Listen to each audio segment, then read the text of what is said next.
하루하루를 창조하시고 허락하시는 하나님 아버지, 하나님 때문에 살며 하나님 때문에 하루를 맞이합니다. 아버지, 오늘도 하나님이 부르시고 선택한 자들 통하여 주의 나라를 이루어내어 주옵소서. 이 세상을 창조하시고 하나님이 다스리시는 하나님, 이 세상을 믿는 자들 통해서 드러내어 줄 수 있기를 소망합니다. 아직도 이 땅 위에 하나님을 알지 못한 채 살아가고 있는 악한 자들의 모습이 곳곳에서 드러납니다. 아버지요, 이 나라, 이 땅이 하나님 말씀 가운데 세워진 나라인데 다시 아버지는 이 말씀으로 돌아갈 수 있도록 도와주시고, 인간이 얼마나 더럽고 추악한 것인지 말씀 안에서 발견할 수 있도록 하나님 붙잡아 주시옵소서. 특별히 우리 몸담고 살아가는 이 호주 땅은 수많은 선교사님들이 배출되어진 나라입니다. 아버지 하나님, 곳곳마다 교회가 세워진 나라입니다.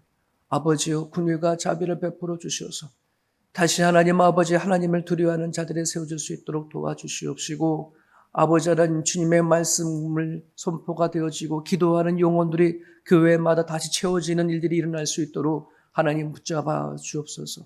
너무나 아름다운 세상이요, 너무나 아름다운 나라이지만 너무나 영적으로 부패되어져 썩어진 나라가 호주인 것을 우리는 너무나 잘 압니다.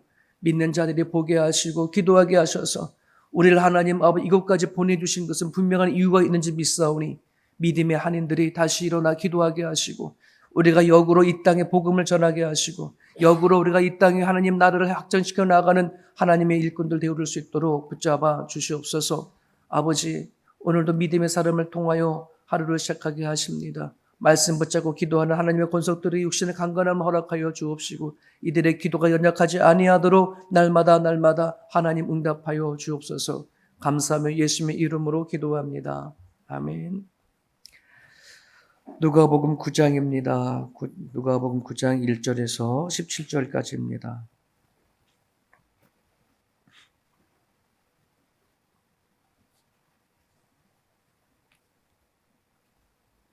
누가복음 9장 1절에서 17절입니다. 우리 같이 읽겠습니다. 예수께서 12 제자를 불러 모으사 모든 귀신을 제어하며 병을 고치는 능력과 권위를 주시고 하나님 나라를 전파하며 앓는 자를 고치게 하려고 내보내시며 이르시되, 여행을 위하여 아무것도 가지지 말라. 지팡이나 배낭이나 양식이나 돈이나 두벌 옷을 가지지 말며 어느 집에 들어가든지 거기서 머물다가 거기서 떠나라. 누구든지 너희를 영접하지 아니하거든 그 성에서 떠날 때에 너희 발에서 먼지를 떨어버려 그들에게 증거를 삼으라 하시니, 제자들이 나가 각 마을에 두루 다니며 곳곳에 복음을 전하며 봉을 펼치더라. 분봉왕 헤롯이 이 모든 일을 듣고 심히 당황하니, 이는 어떤 사람은 요한이 죽은 자 가운데서 살아났다고도 하며 어떤 사람은 엘리야가 나타났다고도 하며 어떤 사람은 예수 선지자 한 사람이 다시 살아났다고도 함이라. 헤롯이 이르되, 요한은 내가 목을 베었거늘 이제 이런 일이 들리니 이 사람이 누군가 하며 그를 보고자 하더라. 사도들이 돌아와 자기들이 행한 모든 것을 예수께 여쭈니 데리시고 따로 벳세다라고 하는 고을로 떠나가셨으나 무리가 알고 따라왔거늘 예수께서 그들을 영접하사 하나님의 나라의 일을 이야기하시며 병 고칠 자들은 고치시더라. 날이 저물어 가매 12 사도가 나와 여짜오되, 무리를 보내어 두루 마을과 촌으로 가서 유하며 먹을 것을 얻게 하소서. 우리가 있는 여기는 빈들이니이다.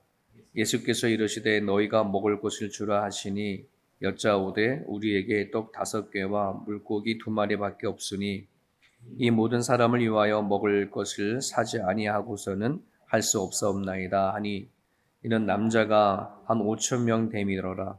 제자들에게 이르시되, 때를 지어 한 50명씩 앉히라 하시니, 제자들이 이렇게 하여 다 앉힌 후 예수께서 떡 5개와 물고기 2마리를 가지사 하늘을 우러러 축사하시고 떼어 제자들에게 주어 무리에게 나누어 주게 하시니, 먹고 다 배불렀더라. 그 남은 조각을 12바구니에 거두니라. 아멘. 너무나 잘 알고 있는 이야기입니다. 하나는 12 제자를 파송하는 이야기, 그리고 하나는 그 베세다 지역 안에서 오병이어의 사건이 일어난 이야기. 너무나 잘 알고 있는 그런 이야기입니다. 근데 이 두 이야기가 공통점이 있습니다. 2절에, 특별히 2절에 보면 하나님의 나라를 전파하며 앓는 자를 고치게 하려고 내보내며 제자들을 이제 파송하는 거예요. 하나님의 나라를 전하고, 그리고 이들을 통해서 하나님의 나라가 어떤 것인지 알게 하기 위해서 이게 제자를 파송하는 거고, 또 11절에 보면은 오병이어 사건인데, 이 사건은 사건의 포커스가 맞추는 게 아니라 예수께서 하나님의 나라의 이야기를 전하는 과정에 일어나는 놀라운 기적이죠. 이 두 가지의 이야기는 하나님의 나라의 이야기로 이렇게 연결할 수 있어요. 예수님께서 이 땅에 오셨을 때에 회개해라, 천국이 가까웠다. 즉 하나님의 나라 얘기거든요. 성경에서 말하는 천국과 하나님의 나라, 죽어서 가는 하나 천국이 있고 또 예수님과 함께 온 하나님의 나라 얘기를 좀 하고 있거든요.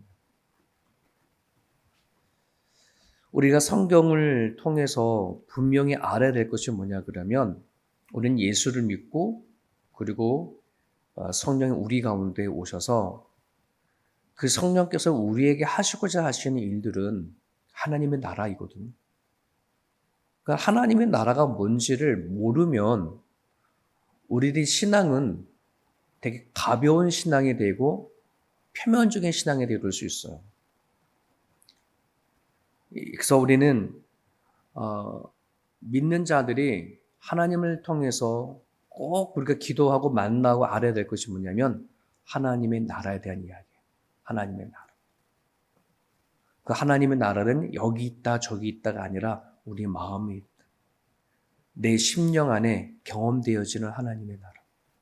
특별히 새벽 예배를 드리고 또 하루를 말씀으로 시작하는 성도들 마음 가운데 진짜 하나님의 나라가 무엇인지를 경험할 수 있기를 바라요. 이게 그냥 관념적인 하나님의 나라가 아니라 하나님의 나라는 정말 눈에 보여지는 거거든. 네. 이 두 이야기는 그거예요. 하나님의 나라는 그냥 머릿속에 있고 어떤 개념적인 것이 아니라 눈에 보여지는 거고 만져지는 거고 입으로 먹어지는 거다. 실제적인 거다는 것을 알려주고 있는 거예요. 그러니까 우리들이 신앙이 표면적인 신앙이 되어지는 게 아니라 실질적으로 이루어지는 그런 삶을 있기를 바라요.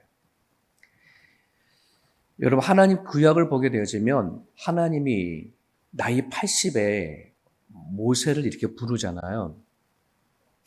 모세의 입장에서 이렇게 생각해 보면은 그 나이 80에 하나님을 만나고 하나님의 부르심을 받는다고 했었을 때에 저 개인적으로는 나이 80 노년의 삶을 좀 편안하게 40년의 왕자의 삶도 있고 또 40년의 목동으로 사는 삶이 있지만 이젠 좀 더 그냥 인생을 마무리하고 편안하게 살다가 하나님의 부르심을 갔으면 좋겠다. 아마 그런 나이가 있지 않을까 싶어요.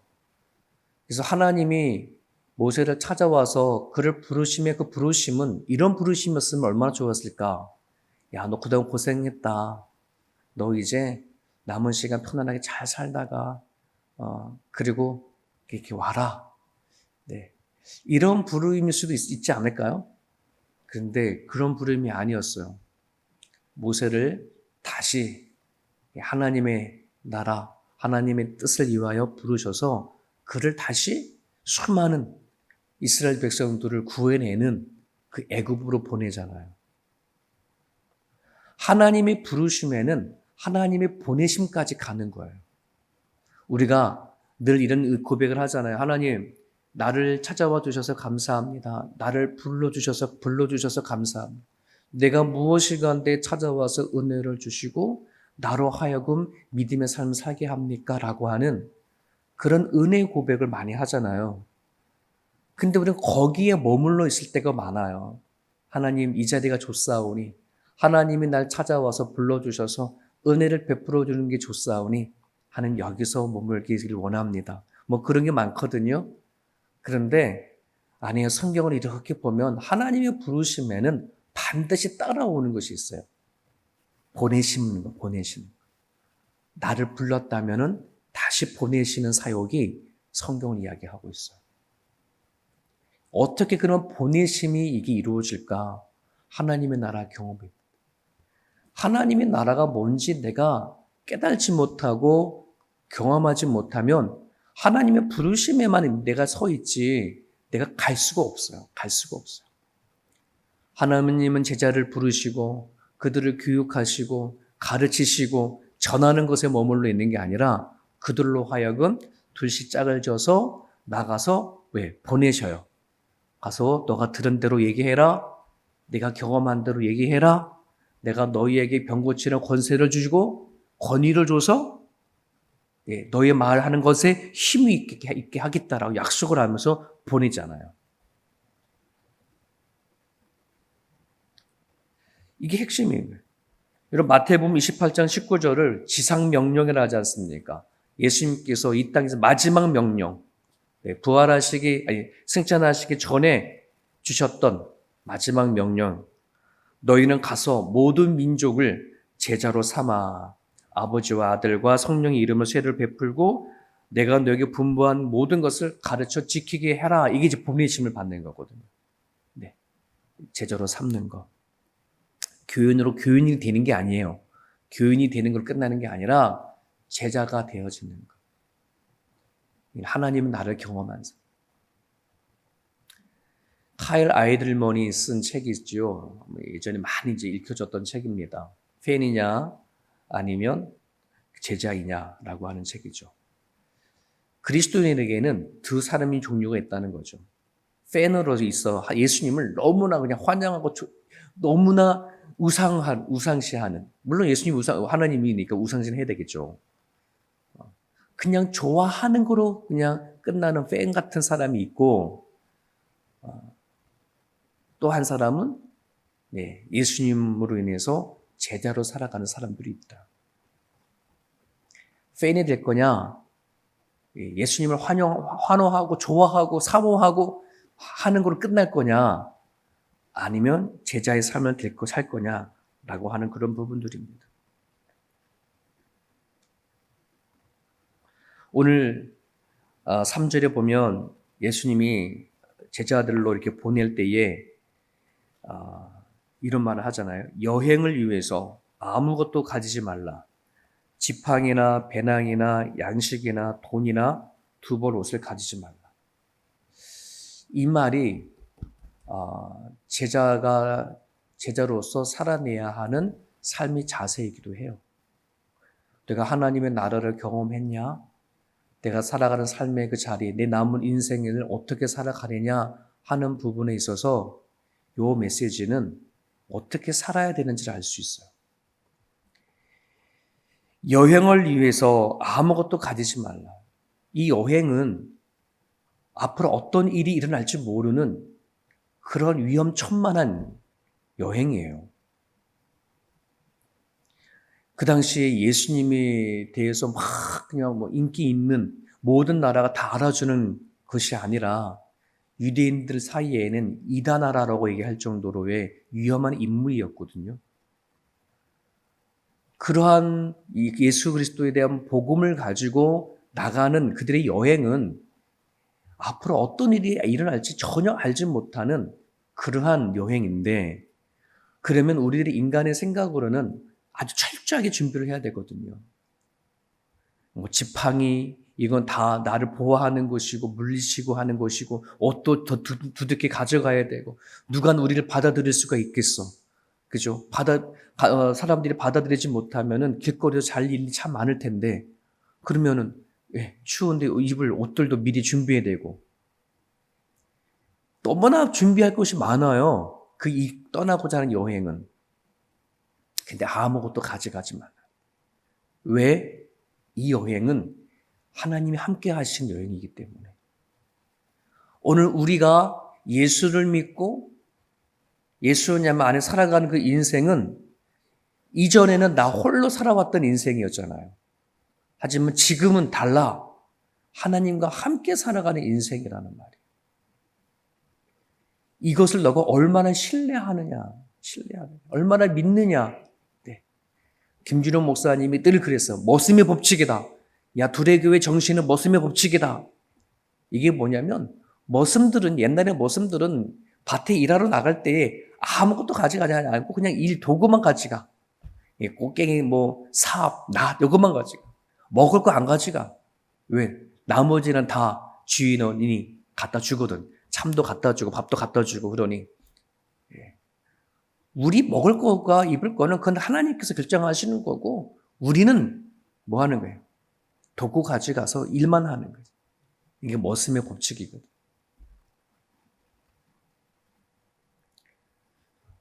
목사가 되어진 지가 2002년에 안수받고 지금까지 왔지만 제 삶 안에서도 머슴의 법칙을 지금까지 계속해서 하려고 노력을 해요.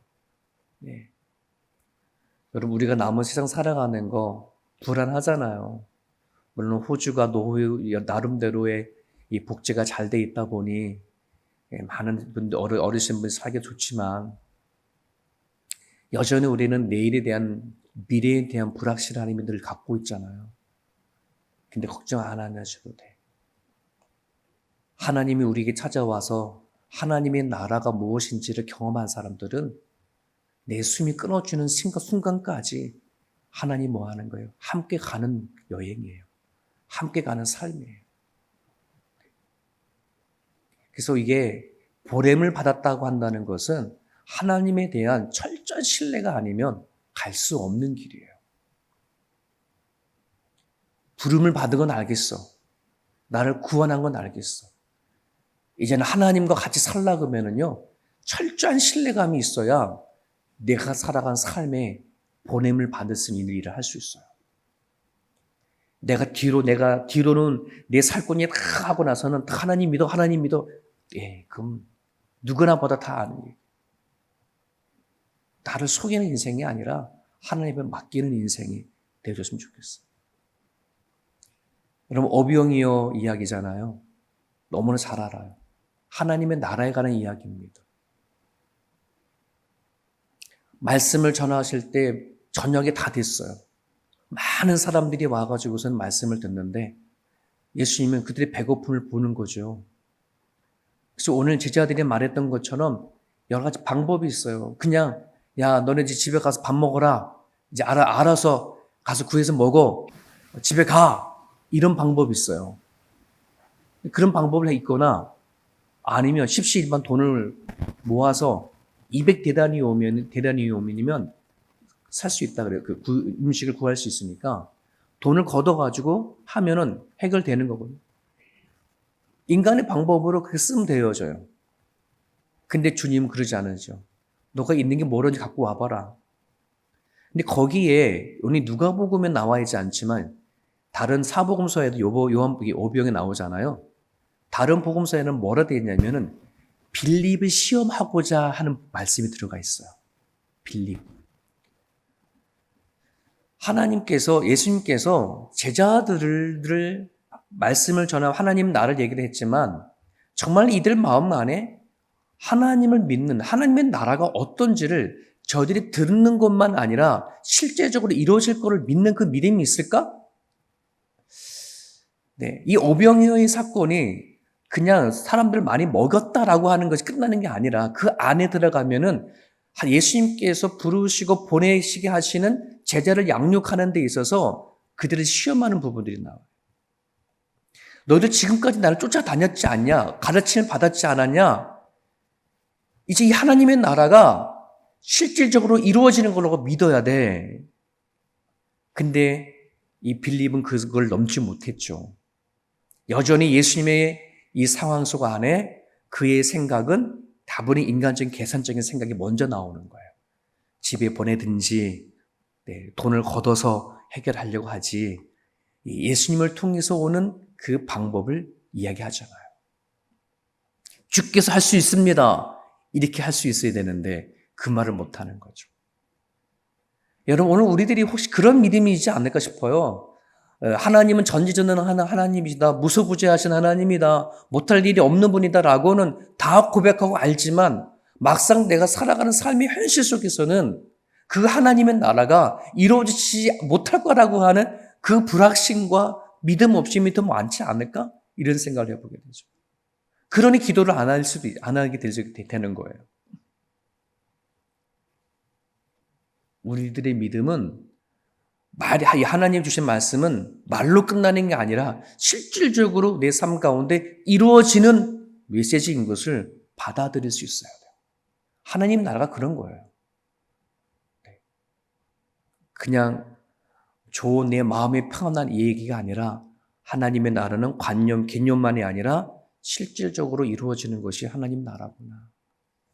오늘 이 아침에 나와서 기도하고 하루를 시작하고자 하시는 모든 성도 여러분들은 내가 하나님을 믿는 그 믿음이 그냥 추상적인 믿음이 되지 않기를, 하나님의 나라가 내 안에서뿐만 아니라 눈으로 보여주고 손으로 만져주고 또 먹고 마실 수 있는 실질적인 하나님의 나라가 되어줄 수 있도록 여러분 기도하십시오.